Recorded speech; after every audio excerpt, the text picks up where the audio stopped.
ज्योतिष सदन केंद्र चैनल पर हमारे आप सभी प्रिय दर्शक गणों का बहुत बहुत हार्दिक स्वागत और अभिनंदन। प्रिय साथियों, मैं हूं आचार्य पंडित सर्वदानंद शर्मा। मेरी ओर से भी हमारे आप सभी प्रिय दर्शक गणों को बहुत बहुत प्यार भरा नमस्कार।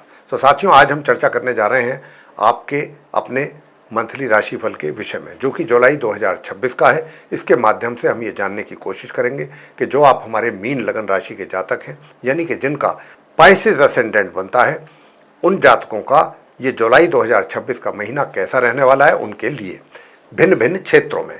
यानी कि सबसे पहले अगर बात करें तो भाई आपका जो रोजगार है या व्यापार है उसको लेकर के कैसा रहने वाला है ये जुलाई का महीना। आपके धन के लाभ की स्थिति कैसी रहेगी, यानी आपकी आय, इनकम, अर्निंग्स, सेविंग्स को लेकर के कैसा रहेगा, और आपकी सुख सुविधाओं को लेकर के ये महीना कैसा रहने वाला है। साथ ही आप अगर प्रेम संबंधों में हैं तो आपके प्रेम संबंधों को लेकर के कैसा रहने वाला है, और अगर आप विवाहित हैं तो आपके वैवाहिक संबंध कैसे चलने वाले हैं, वैवाहिक सुखों की कितनी प्राप्ति हो पाएगी, नहीं हो पाएगी, वगैरह वगैरह। पारिवारिक संबंध कैसे रहेंगे। पारिवारिक संबंधों के बाद फिर अगर आप एजुकेशन ले रहे हैं, चाहे नॉर्मल एजुकेशन ले रहे हैं यानी कि अप टू ग्रेजुएशन, या हायर स्टडीज़ कर रहे हैं, तो उसमें के लिए आपको कितना सपोर्ट ग्रहों का मिलेगा अपने अनुकूल परिणामों की प्राप्ति के लिए। या फिर आप संतान हैं और माता पिता को चाहते हैं कि अच्छे परिणामों की प्राप्ति करके दे सकें, तो कैसे हालात रहेंगे आपके साथ।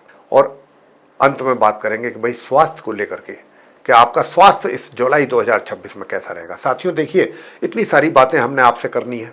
अब ये सब हम जितना भी आपको बताएंगे, कोई अपनी तरफ से तो नहीं बताने वाले। ग्रहों की स्थिति आपके चार्ट के अनुसार जो बनेगी, गोचर में, ट्रांजिट में, आसमान में, उसी के अनुसार तो बताएंगे कि भाई जुलाई 2026 में ग्रहों की स्थिति आसमान में जो रहने वाली है, आप मीन लगन राशि के जातकों के चार्ट के अनुसार, उसके अनुसार हम आपको बताएंगे कि रिजल्ट कैसे जाने वाले हैं, आपके किस प्रकार के मिलेंगे, किस क्षेत्र में। और अंत में आपको कुछ छोटे छोटे उपाय भी जरूर देंगे, आसान सरल सटीक उपाय, क्योंकि इनमें ना तो आपका पैसा खर्च होता है, न ही आपका किसी प्रकार का कोई समय की समस्या रहती है।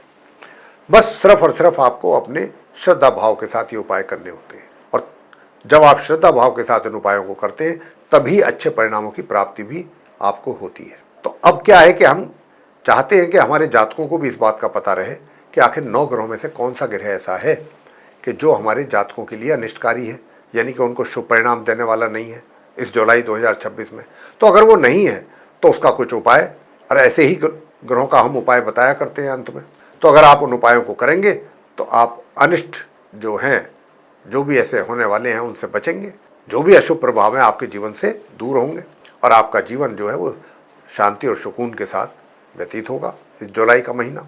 तो साथियों, इसीलिए हम आपको संक्षेप में ग्रहों से संबंधित जानकारी देते हैं कि कौन सा ग्रह कहाँ है, कैसे है चार्ट में आप मीन लगन राशि के जातकों के। तो आइए चर्चा को आगे बढ़ाएं। उससे पहले आपसे एक निवेदन भी कर रहेगा हमारा कि अगर आप हमारे इस चैनल ज्योतिष रतन केंद्र पर नए हैं तो हमारे इस चैनल को आप सब्सक्राइब जरूर कर लें अगर अभी तक नहीं किया है तो, और बेल आइकन भी जरूर दबाएं, ताकि आने वाले दिनों में जो भी वीडियोस हमारे बनेंगे एस्ट्रोलॉजी से रिलेटेड, वे सब आप तक आसानी से पहुंच सकें, उनका समय पर आपको लाभ मिल सके। और साथियों, अगर आप भी अपनी जीवन में किसी परेशानी का कर रहे हैं सामना और एस्ट्रोलॉजिकल कंसल्टेशन चाहते हैं, तो आप नीचे दिए गए नंबर्स पर संपर्क कर सकते हैं और अपनी या अपने परिजनों की कुंडली दिखा करके अपनी समस्याओं का समाधान प्राप्त कर सकते हैं।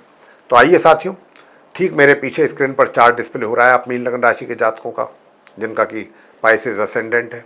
तो आपके चार्ट में हमने ग्रहों की स्थिति को बहुत ही स्पष्ट रूप से दर्शाने की कोशिश की है, कौन सा ग्रह किस ग्रह के साथ किस राशि में बना हुआ बैठा है, और कब वो अपना करेगा राशि परिवर्तन। अगर वो अपना राशि परिवर्तन कर रहा है तो निश्चित रूप से उसके रिजल्ट्स भी जातक के जीवन में बदल जाएंगे। जैसे ही कोई ग्रह अपना राशि परिवर्तन करता है, साथ के साथ उसके रिजल्ट्स बदल जाते हैं जातक के जीवन में या जातकों के जीवन में। तो यहाँ पर सबसे पहले बात करेंगे जहाँ 3 नंबर लिखा है, ये चतुर्थ भाव है, 4th हाउस है चार्ट में, और 4th हाउस में सूर्य बुध की आप युति होते हुए देख रहे हैं, संबंध बनता हुआ देख रहे हैं। हालांकि सूर्य तो यहाँ पर माह के आरंभ से ही है, पहली जुलाई से ही है, और रहेंगे 16 जुलाई तक। 16 जुलाई को ये यहाँ से राशि परिवर्तन करते हुए निकल करके अपने मित्र के घर में जाएंगे, अगले घर में जहाँ 4 नंबर लिखा हुआ है, कर्क राशि में जाएंगे। उसके स्वामी चंद्रमा है, चंद्रमा सूर्य आपस में परम मित्र हैं। तो सूर्य अपने मित्र के घर में जा रहे हैं 16 जुलाई को, और फिर माह के अंत तक वहाँ बने रहेंगे। और ये तो सूर्यदेव की स्थिति हुई। अब बुध की बात कर लेते हैं। बुध जो है अभी सूर्य के साथ जहाँ पर बैठे हैं चौथे घर में 4th हाउस में, ये शुरू से यहाँ पर नहीं है। 1 जुलाई से 7 जुलाई तक ये अपने समग्रह बृहस्पति के साथ पंचम भाव में अपनी शत्रु राशि कर्क में ही रहेंगे। लेकिन 7 जुलाई को ये वहाँ से राशि परिवर्तन करते हुए निकलेंगे और निकल करके, क्योंकि ये जब ये निकलेंगे बुध, तो इनकी स्थिति अच्छी नहीं होगी, काफ़ी कमज़ोर होगी। ये जो है वक्री चाल भी चल रहे होंगे, उल्टी चाल, नंबर 1, और नंबर 2 ये अस्त भी होंगे। अभी अस्त अवस्था में, वक्री स्थिति में ये किसी तरह, अब जब कोई भी ग्रह उल्टा चलेगा तो उल्टे पीछे के घर में ही जाएगा, ना कि आगे के घर में। इसी प्रकार बुध भी कर्क राशि से निकल करके और मिथुन राशि में प्रवेश कर गए, जो उनकी अपनी खुद की भी राशि है। तो बुध जो है वहाँ से आकर के 23 तारीख को ये बेटर फील करेंगे भी और करवाएंगे भी अपने जातकों को। और 23 तारीख, अब वहाँ जब ये जाएंगे 7 तारीख को, तो जैसा मैंने कहा कि 21 तारीख को ये वहाँ जाकर के पूर्व में उदय होंगे और 23 तारीख को ये मार्गी हो जाएंगे। तो 23 तारीख से इनकी और माह के अंत तक स्थिति अपनी स्वयं की राशि मिथुन में काफ़ी बेहतर हो जाएगी। बात करते हैं सूर्य की। बता रहे थे हम कि 16 तारीख को मित्र के घर में चले जाएंगे। जैसे ही वहाँ जाएंगे सूर्य, तो बृहस्पति तो वहाँ पहले से ही उच्च की अवस्था में बैठे, मार्गी उदित अवस्था में बृहस्पति बहुत अच्छी साउंड पोजिशन में। लेकिन क्योंकि सूर्य आ रहे हैं उनके परम मित्र, उनके साथ वैसे तो मित्रता है, लेकिन कोई भी ग्रह जब सूर्य के ज़्यादा नज़दीक आ जाता है एक निश्चित डिग्री पर, वो अस्त हो जाता है। अस्त ग्रह को ज्योतिष शास्त्र में अच्छा नहीं माना गया, क्योंकि इसकी पावर बहुत कम हो जाती है अस्त होने के बाद, बहुत ही एक तरीके से निष्क्रिय हो जाता है ग्रह। तो यहाँ पर ये 23 तारीख को ये मार्गी हो जाएगा और 21 तारीख को ये उदय हो जाएगा। तो 23 तारीख से ये अपने काफ़ी अच्छे परिणाम जातकों को देना आरंभ कर देंगे बुध। अब बात शुक्र की कर लेते हैं। शुक्र भी जो है जहाँ पर बैठे हैं वो 5 नंबर लिखा है, सिंह राशि है सूर्य की, और ये 6ठा भाव है, और साथ में केतु भी बैठे हुए हैं। अब ये केतु जो है ये तो अपनी शत्रु राशि सिंह में पूरे माह इसी प्रकार बने रहेंगे केतु। शुक्र जो है, एक तरीके से मैं आपको बता दूं कि शुक्र की स्थिति जो है यहाँ पर मार्गी और उदित अवस्था में, ये भी 1 तारीख से 4 तारीख तक अपने समग्रह बृहस्पति के ही साथ रहेंगे पंचम भाव में और बुध के साथ। लेकिन 4 तारीख को ये वहाँ से राशि परिवर्तन करते हुए निकलेंगे, मार्गी उदित अवस्था में। कहाँ आएंगे? अपनी शत्रु राशि सिंह में आएंगे, जहाँ पहले से ही इनके मित्र केतु बैठे हुए हैं। तो केतु का इनको साथ मिलेगा शुक्र को। कब? 4 जुलाई को। हालांकि ये माह के अंत तक फिर ये सिंह राशि में रहेंगे। सिंह राशि किसकी है? सिंह की, उसकी सूर्य की। और सूर्य जो है केतु शुक्र दोनों के शत्रु हैं। एक उधर केतु शुक्र जो है सूर्य के शत्रु, सूर्य केतु शुक्र के शत्रु। अब अपने शत्रु के घर में बैठे हैं दोनों मित्र। अब क्या और कैसे चलने वाला है ये बताएंगे वो आपको। और सूर्य बृहस्पति की युति तो वहाँ हो जाएगी पंचम भाव में, लेकिन वहाँ बृहस्पति अस्त हो जाएंगे, ये है समस्या। और मंगल की अगर बात करूं मैं, तो मंगल जो है अपनी समराशि वृषभ में 3rd हाउस में पूरे माह इसी प्रकार बने रहेंगे। शनि की बात कर लेते हैं, जहाँ पर 12 नंबर लिखा है, लगन भाव है, शनि वहाँ पर विराजमान है लगन में। अब शनि देव का यहाँ पर होना जीवन में व्यक्ति को काफ़ी उन्नतशील बनाता है, काफ़ी प्रगतिशील बनाता है, और वैचारिक तौर पे भी व्यक्ति बहुत इंटेलिजेंट होता है, समझदार होता है।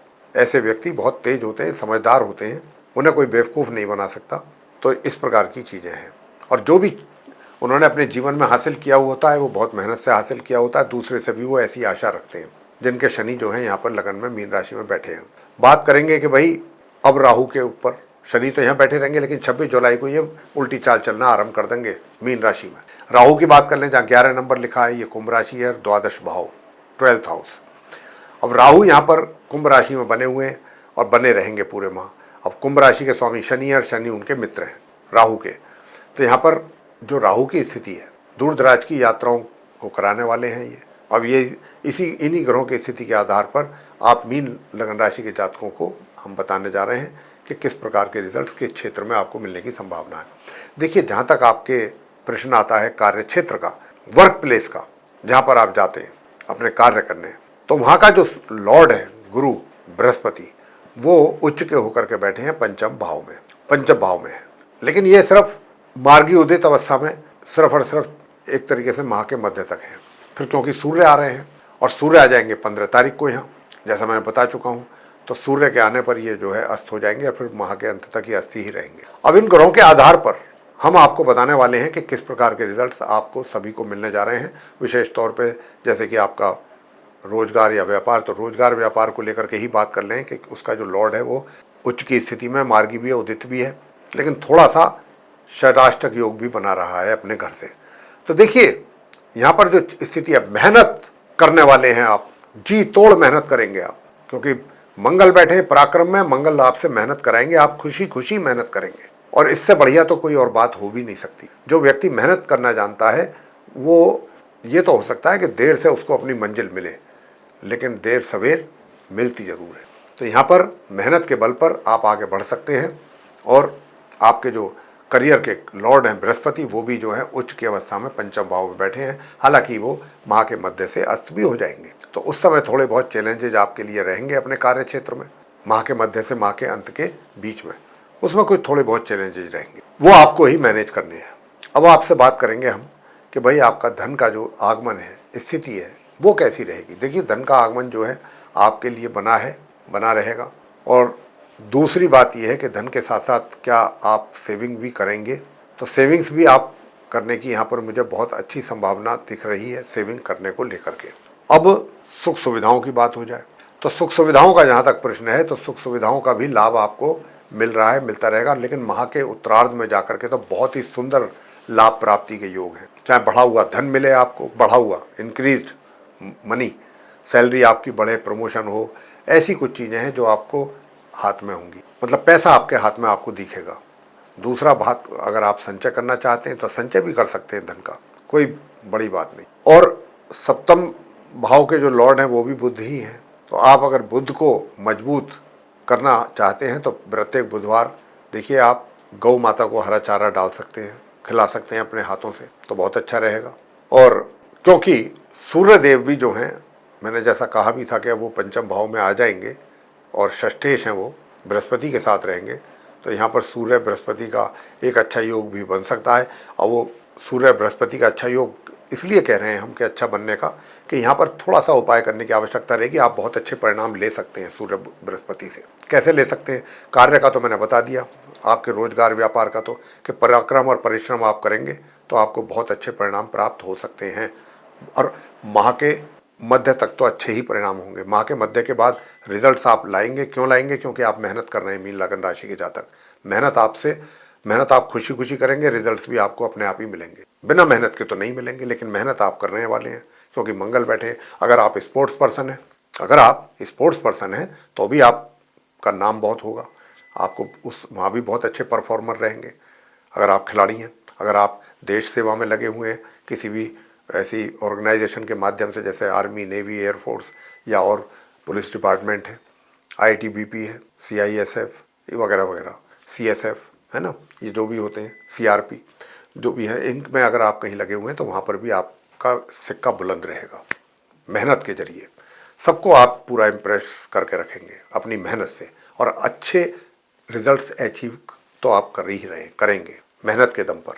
और उपाय अगर आप करेंगे तो और अच्छे परिणाम प्राप्त होंगे, वो भी मैं बताऊंगा। धन की स्थिति की बात मैं करूं तो धन का आगमन और धन का संचय दोनों सामान्य से मध्यम स्थिति बनी हुई है, बनी रहेगी। सामान्य से मध्यम धन की स्थिति। सुख सुविधाओं की जहाँ तक बात है, सुख सुविधाओं का आनंद भी आप माह के आरंभ से लेकर माह के मध्य तक लेंगे, और उसके बाद माह के उत्तरार्ध से माह के अंत तक भी अच्छा सुख सुविधाओं का लाभ आप ले पाएंगे। वह अगर मैं बात करूँ आपके रोमांस की, तो रोमांस की स्थिति कैसी रहने वाली है? तो रोमांस की स्थिति जो है साथियों, वो भी एक तरीके से मैं आपको यही कहना चाहूँगा कि हालात जो हैं थोड़े से, देखिए माह के आरंभ से माह के मध्य तक आपका जो एक तरीके से सोच है अब, या आपका जो उनके प्रति व्यवहार रहेगा अपने मित्र को लेकर के, बहुत अच्छा रहने वाला है। लेकिन मित्र का आपको उसी मात्रा में, उसी तरीके से रेस्पॉन्स हो जाए, वो रेसिप्रोकेट करें आपको, तो ये थोड़ा सा यहाँ पर मुझे मुश्किल लग रहा है, इसमें कुछ कमी है। लेकिन उपाय से सब कुछ चीज़ें ठीक होती हैं। उपाय हम आपको दे रहे हैं। अंत में बात करेंगे अब कि भाई अगर आप विवाहित हैं तो वैवाहिक संबंध आपके कैसे रहेंगे, उसमें भी कमी के संकेत हैं सुखों में, वैवाहिक सुखों में, तो वो भी उपाय आपको बताएंगे। इसका आपको ध्यान रखना है। अपने स्पाउस के साथ अच्छे संबंध रखने, पार्टनरशिप में भी काम कर रहे हैं तो वहाँ भी हानि हो सकने की काफ़ी संभावनाएं हैं। उपाय से चीज़ें ठीक होंगी, उपाय हम आपको अंत में दे रहे हैं। और अगर आपको से पारिवारिक संबंधों की बात की जाए तो पारिवारिक संबंध भी सामान्य से मध्यम रहेंगे। शिक्षा की बात करें, नॉर्मल एजुकेशन है या हायर स्टडीज़ वालों को तो पूरे महीने ही बहुत अच्छे परिणामों की प्राप्ति के योग हैं। भाग्य का भी सपोर्ट आप मीन राशि के जातकों को बहुत अच्छा मिल रहा है। नॉर्मल एजुकेशन वाले स्टूडेंट्स जो हैं माह के आरंभ से माह के मध्य तक बहुत अच्छे कर रहे हैं, अच्छा रिजल्ट्स लाएंगे, और माह के मध्य से माह के अंत तक कुछ स्पेशल अचीव कर सकते हैं। संतान के मामले में भी सेम यही इसी प्रकार के रिजल्ट्स मिलने की संभावना है। संतान के द्वारा भी, संतान को लेकर के भी माता पिता काफ़ी सेटिस्फाई रहेंगे, संतुष्ट रहेंगे। स्वास्थ्य की अगर मैं बात करूं, स्वास्थ्य में कमी के संकेत है, स्वास्थ्य का ध्यान रखना है। अब आपको हम उपाय देने जा रहे हैं कि क्या करना है। प्रत्येक शनिवार काले सफ़ेद रंग के तिल आपको बहते जल में प्रवाह करना है। प्रत्येक शनिवार को पीपल के नीचे, पीपल के वृक्ष पर भी दिन में आप जल चढ़ाएं और शाम के समय देसी घी का दीपक जला दें संध्या से पहले, ये भी कर सकते हैं। तो आपका स्वास्थ्य भी अच्छा रहेगा। और गणपति जी की पूजा करना तो सर्वश्रेष्ठ उपाय है, उससे आपको शत्रु भी आप नष्ट होंगे, स्वास्थ्य भी अच्छा बेहतर बना रहेगा। और माह के मध्य से आपको केले के वृक्ष की पूजा जरूर करनी चाहिए। केले के वृक्ष की पूजा आपको जरूर करनी चाहिए। गणपति जी की पूजा भी आपके वैवाहिक जीवन में भी आपको बहुत सपोर्ट मिलेगा करने से। पार्टनरशिप में भी आपको अच्छे रिजल्ट्स मिलेंगे। गणपति स्तोत्रम का पाठ करें आप। गणेश स्तोत्रम का पाठ आपके लिए सर्वश्रेष्ठ उपाय है। ओम केम केतुवे का या तो कर सकते हैं जाप मंत्र का, ओम केम केतवे नमः। संध्या के समय नहीं कर सकते तो फिर आप शनिवार के दिन बस काले सफ़ेद तिल बहते जल में प्रवाह कर दीजिए। इसी से ही आपको बहुत अच्छे परिणामों की प्राप्ति हो जाएगी। और शनिवार के दिन ही शनिदेव के मंदिर में जा कर के, क्योंकि साढ़े साथी भी आपके ऊपर है, साढ़े साथी का भी प्रभाव है, तो यहाँ पर शनिदेव के मंदिर में जा कर के भी आपको शनिदेव की पूजा करनी चाहिए। काले चने उबाल करके चढ़ा करके प्रसाद के तौर पे वहाँ पर बांटना चाहिए। तो इन उपायों को करेंगे तो काफ़ी अच्छे परिणाम आपके सामने और बेहतर परिणाम आपको प्राप्त होंगे। अशुभ परिणामों से आपको छुटकारा मिलेगा। तो साथियों, ये था आप मीन लगन राशि के जातकों का जुलाई 2026 का उपायों के साथ चर्चा राशिफल की। अगर आपको ये चर्चा पसंद आई है तो आप वीडियो लाइक जरूर कर दें। और अगर अभी तक आपने हमारा चैनल भी सब्सक्राइब नहीं किया है तो चैनल को भी सब्सक्राइब कर लें, बेल आइकन प्रेस कर दें। अधिक से अधिक मात्रा में वीडियो शेयर करें ताकि दूसरे लोग भी इस जानकारी का लाभ ले सकें। और अगर आप चाहते हैं कि आने वाले दिनों में जो भी वीडियोस हमारे बनेंगे वो आप तक पहुँचें, मिलें, तो जैसा हमने कहा है चैनल को सब्सक्राइब करना और बेल आइकन प्रेस करना ये जरूर करें। और इसी के साथ अगर आप अपने जीवन में किसी कर रहे हैं परेशानी का सामना और एस्ट्रोलॉजिकल कंसल्टेशन चाहते हैं, ज्योतिषाचार्य से परामर्श लेना चाहते हैं, तो नीचे दिए गए नंबर्स पर संपर्क करके अपनी या अपने परिजनों की कुंडली दिखा करके अपनी समस्याओं का समाधान प्राप्त कर सकते हैं। साथियों, इसी के साथ इस कार्यक्रम को समाप्त करेंगे और अपने आप सभी प्रिय दर्शक गणों से लेंगे इजाजत। आप सभी का सहृदय बहुत बहुत धन्यवाद। जय माता दी।